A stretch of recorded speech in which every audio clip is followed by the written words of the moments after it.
नमस्कार दोस्तों, साल 2017 famous movie director S Rajamouli एक इंटरव्यू में कहते हैं कि वो अपनी दो सुपरहिट फिल्में सिमाद्री और मगधीरा के सक्सेस पार्टी में आने से मना कर दी क्योंकि मूवी बॉक्स ऑफिस कलेक्शन के नंबर में कुछ स्कैम हुई थी। और सबसे हैरानी वाली बात यह है कि इसके बारे में खुद राजामौली जी को कुछ पता ही नहीं था कि ऐसा कुछ हो रहा है। इंडिया टुडे के एक आर्टिकल में पब्लिश एक इंटरव्यू में राजामौली जी ने बताया कि 2003 में रिलीज हुई उनकी फिल्म सिमाद्री ने थिएटर में लगातार 100 दिन पूरी की। अब किसी भी फिल्म का 100 दिन लगातार चलना खुद में ही एक बहुत बड़ी अचीवमेंट है और इस अचीवमेंट पर सिमाद्री की पूरी टीम काफ़ी खुश थी।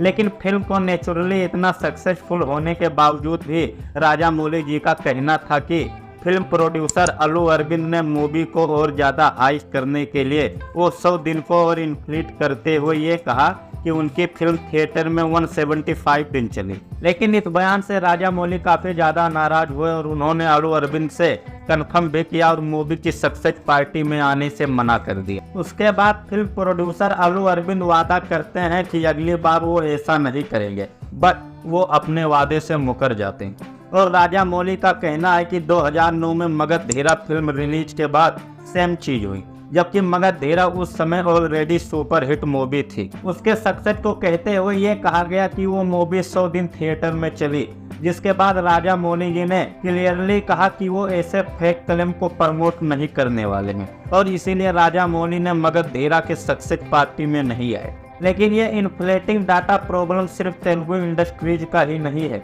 बॉलीवुड में तो इससे भी ज़्यादा बड़े पैमाने पर हो रहा है। बड़े बड़े सेलिब्रिटी जैसे सलमान खान, रणवीर सिंह, इनकी मूवी भी कई बार फेक क्लेम के चलते सक्सेसफुल बताई गई है। जवान मूवी का box office collection 1100 crore, Rocky और रानी की प्रेम कहानी का 300 करोड़ और गदर 2 का 691 करोड़। क्या वाकई में ये बॉलीवुड मूवीज ने इतना बॉक्स ऑफिस कलेक्शन किया है या ये नंबर एक स्कैम है? आइए जानते हैं पूरी सच्चाई आज के इस वीडियो में। जरा कुछ नाच गाना दिखा दो हमको। बसंती इन कुत्तों के सामने मत नाचना। नथुलाल जी कहीं दिखाई नहीं दे रहे, कहाँ? खुश हुआ। कोई बात नहीं सेन्योरिटा, कोई बात नहीं। जुलाई 2003 करण जौहर से एक शो में पूछा गया कि आपको मूवी फेलियर से डर लगता है क्या? इस पर इन्होंने जो जवाब दिया उसे जरा ध्यान से सुनिए। उनका जवाब था कि वो कभी भी फेलियर से नहीं डरते हैं क्योंकि उनके पास एक पीआर टीम है जो नंबर्स की हेरा फेरी करके उनकी फिल्म को ब्लॉकबस्टर बना देती है। एग्जाम्पल के लिए इसी साल में रिलीज हुई फिल्म रॉकी और रानी की प्रेम कहानी को लेकर दावा किया जा रहा था कि फिल्म का बॉक्स ऑफिस कलेक्शन 300 करोड़ रुपए है, लेकिन फेमस फिल्म क्रिटिक कोमल नाहता का मानना है कि नंबर में हेरा फेरी है। इसका प्रूफ देते हुए नाहता जी ने बताया कि RRPK का ओपनिंग कलेक्शन सिग्निफिकेंटली लो था, यानी बस 10 करोड़ ही था। और उसके बाद जो डेटा फिल्म प्रोड्यूसर के साइड से रिलीज किया गया उसके अनुसार फिल्म ने मंडे से थर्सडे तक 25 करोड़ कमाए। मगर नाहता जी ने अपने एक्सपीरियंस से बताया कि अगर किसी फिल्म का ओपनिंग ही इतना वीक हो तो मेजॉरिटी केसेस में आने वाले हफ्तों में उसकी कमाई कम हो जाती है। मगर इस केस में तो फिगर काफ़ी कॉन्सिस्टेंस थे, इसलिए उनका मानना है कि ये फिगर इन्फ्लेटेड हो सकते हैं। ऐसे ही साल 2018 में रिलीज हुई सलमान खान की मूवी रेस 3 को IMDb पर 48,000 लोगों ने एवरेज 10 में से 1.9 रेटिंग दी थी, literally 1.9 out of 10। Also rotten tomatoes TV एक फेमस फिल्म रेटिंग साइट ने भी इस मूवी को 17% रेट किया है। फिर भी प्रोड्यूसर ने यह दावा किया कि ये फिल्म 278 करोड़ कमाएंगे। अब सवाल ये उठता है कि जिस मूवी को पब्लिक फेल डिक्लेयर कर दिया हो वो मूवी इतना ज्यादा पैसे कैसे कमा सकता है? एग्जैक्टली इसीलिए कई सारे एक्टर एंड डायरेक्टर ने पब्लिकली इस मुद्दे पर आवाज उठाई है, क्योंकि एक बहुत बड़ा स्कैम चल रहा है। स्कैम चल रहा है बॉक्स ऑफिस फिगर्स को लेके, स्कैम चल रहा है एडवांस बुकिंग के फिगर्स को लेके। फिल्म के रिलीज होने के ही पहले उसे हिट और फ्लॉप और हाइप क्रिएट किया जाता है।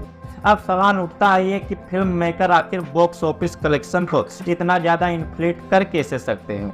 कोई तो बॉडी होगा ना जो इस पर नजर रख रहा है। देखो, ऐसा करने के पीछे टोटल 3 रीजन हो सकते हैं, जिसमें सबसे पहला बॉक्स ऑफिस कलेक्शन को डायरेक्टली मैनिपुलेट कर देगा।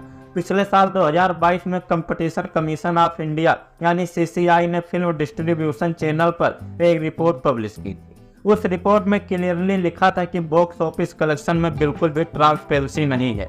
एक मूवी ने एक थिएटर में बॉक्स ऑफिस कलेक्शन कितना किया, इसके फेक फिगर्स क्या पब्लिश करने हैं, ये सबका डेटा CCI के हिसाब से खुद उस मूवी के प्रोड्यूसर सामने से थिएटर ओनर को फोन करके या फिर एक हैंड रिटन का फिगर्स का फिक्स करके अपने फिगर्स बताते हैं। सोचिए, एक्चुअली में CCI ने मिनट में एक रिपोर्ट करते हुए बताया कि बॉक्स ऑफिस कलेक्शन के साथ प्रॉब्लम ये है ना, इंडिया में वो भी गवर्नमेंटल कलेक्शन मॉनिटरिंग सिस्टम है ही नहीं।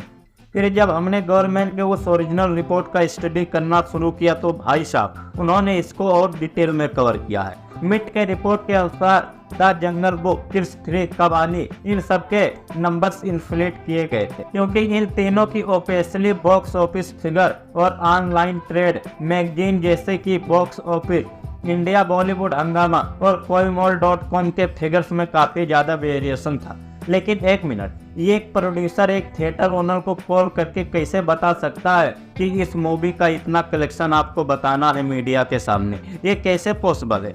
ऐसा इसलिए हो रहा है क्योंकि ये पूरा बॉक्स ऑफिस रेवेन्यू का जो सिस्टम है वो एक सिंडिकेट की तरह है। देखो, 103 साल पुरानी और 13,820 करोड़ की साइज वाली इंडियन फिल्म इंडस्ट्रीज के बॉक्स ऑफिस फिगर के कुछ गिने चुने ऑनलाइन वेबसाइट ही पब्लिश करती हैं।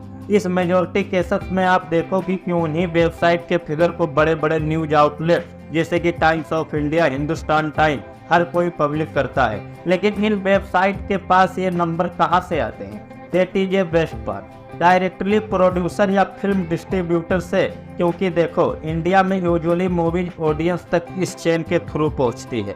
यहाँ प्रोड्यूसर फिल्म बनाते हैं जो आगे जाकर डिस्ट्रीब्यूटर के पास जाती है। अब यह डिस्ट्रीब्यूटर पूरे देश में टोटल 11 सर्किट यानी जोन में डिवाइड होते हैं, बिल्कुल वैसे ही जैसे इंडियन रेलवे जोन इंडिया में है। फिर इन 11 सर्किट में मौजूद एग्जीबिटर यानी कि थिएटर ओनर को डिस्ट्रीब्यूटर से फिल्म मिलती है और लास्ट में हम और आप यानी ऑडियंस तक ये थिएटर फिल्म पहुंचाती है। इस तरह एक मूवी की जर्नी प्रोड्यूसर से डिस्ट्रीब्यूटर, डिस्ट्रीब्यूटर से एग्जीबिटर, एग्जीबिटर से ऑडियंस तक होती है। लेकिन सेम चेन रेवेन्यू कलेक्शन में रिवर्स हो जाती है। हर थिएटर अपने कलेक्शन के डिटेल को उस जोन के डिस्ट्रीब्यूटर को पास ऑन करते हैं, फिर वो डिस्ट्रीब्यूटर अपने जोन से ऐसे कई सारे थिएटर से कलेक्शन को कलेक्ट करके प्रोड्यूसर को दे देते हैं और उसके बाद इन नंबर्स पर कंट्रोल आ जाता है प्रोड्यूसर के हाथ में। ये पूरे कलेक्शन का बस एकमात्र सोर्स यही सिस्टम है। अगर आपको कलेक्शन जानना है तो आप इस चेन में पूछ सकते हो सिर्फ और सिर्फ प्रोड्यूसर से ही कि मूवी रिलीज करने के बाद हर दिन बैठकर अपने चेन से कलेक्शन का हिसाब रखते हैं। तो ऑफकोर्स आ गया सारा पावर प्रोड्यूसर के हाथ में।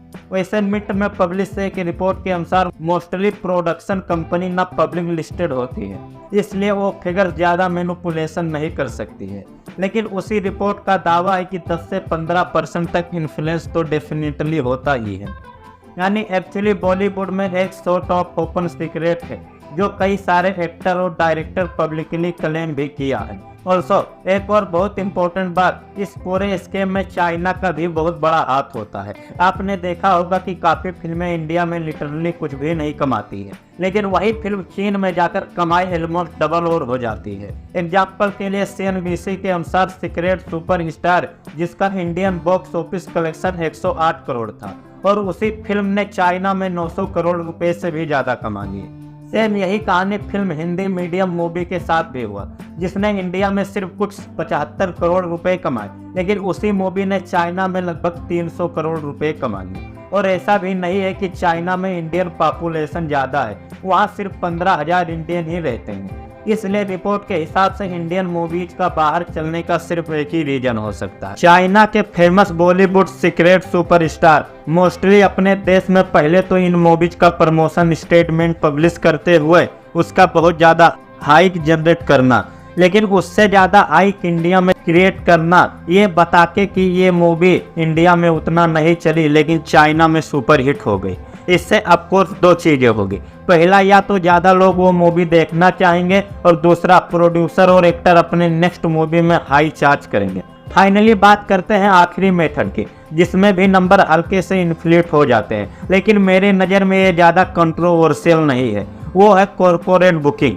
जैसे कि कजारिया पेप्सी जैसे ब्रांड, जिसके Ranveer Singh already brand ambassador हैं, रणवीर के लिए रॉकी और रानी की प्रेम कहानी मूवी के 50,000 टिकट को बुक करके रखे थे। सिमिलरली एक IT कंपनी ने भी रजनीकांत जी की जेलर मूवी के लिए 2200 टिकट ऑलरेडी परचेज करके रख लिया था। ऐसा रिपोर्ट वगैरह में छपता रहता है, लेकिन आमतौर पर यह मोस्टली मूवी दो तरीके से हो सकता है। या तो कारपोरेट खुद ही मूवी प्रोडक्शन से डिस्काउंट रेट पर टिकट खरीदते हैं और अपने एम्प्लॉयज को टारगेट वगैरह कंप्लीट करने के बाद as a reward ticket gift दे देते हैं। लेकिन दूसरा तरीका भी है।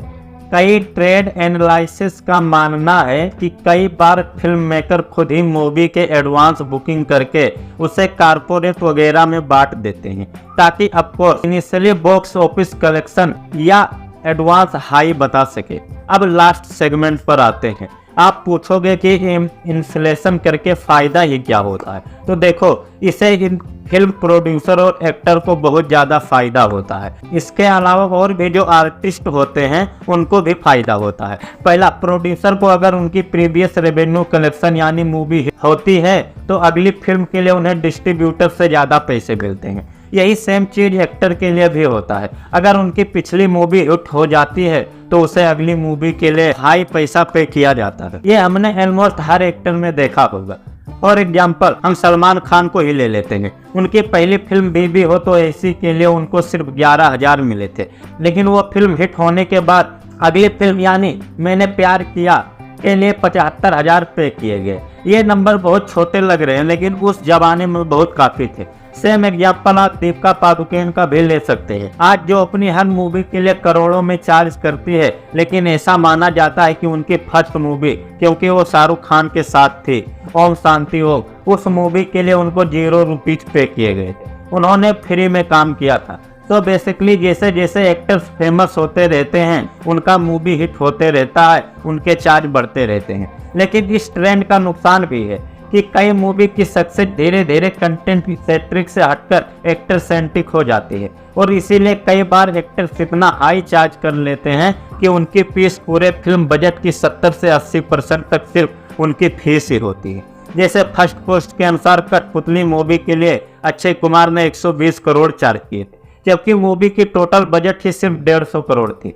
सेम मूवी थैंक गॉड में भी था, जहां मूवी का बजट 50 करोड़ था, बट सिर्फ एक्टर की फीस 32 करोड़ थी। लेकिन अब यहाँ सवाल उठता है कि प्रोड्यूसर एक्टर को इतना हाईली पे क्यों करते हैं। तो देखो ये एक तरीके से गैम्बल होता है, क्योंकि जैसे मैंने बताया था कि इंडियन मूवी सिर्फ स्टार वैल्यू पर चलती है, इसलिए ये इंडस्ट्रीज कहीं ना कहीं एक गैम्बल की तरह है, जिसे एक्चुअली कोई प्रेडिक्ट नहीं कर सकता है कि कौन सी फिल्म हिट होगी, कौन सी फिल्म नहीं होगी। इवन उसमें अच्छे से अच्छे एक्टर ही क्यों ना हो। जैसे दंगल ही ले लो, इस मूवी में बड़े स्टार सिर्फ आमिर खान ही थे, लेकिन फिर भी मूवी ने ओवरऑल 2000 करोड़ से ज्यादा अर्न किए, ये ऐसा क्लेम किया जा रहा है। वहीं पर आमिर खान की दूसरी फिल्म ठग साफ हिंदुस्तान, जिसमें उनके को स्टार अमिताभ बच्चन, कैटरीना कैफ जैसे और भी बड़े सुपर स्टार थे, लेकिन उस मूवी का बॉक्स ऑफिस कलेक्शन सिर्फ 145 करोड़ था, जबकि वो मूवी 300 करोड़ में बनी थी। इसलिए कहीं ना कहीं प्रोड्यूसर से बेस्ट गैम्बल होता है कि एक्टर में पैसा तो लगा देता हूँ, देखते हैं कितना चलेगी मूवी। चली तो 4 तक, नहीं तो रात तक। वीडियो पसंद आया हो तो चैनल को सब्सक्राइब जरूर करना, और ऐसे वीडियो देखने के लिए मिलते हैं फिर अगली वीडियो में। बहुत बहुत धन्यवाद।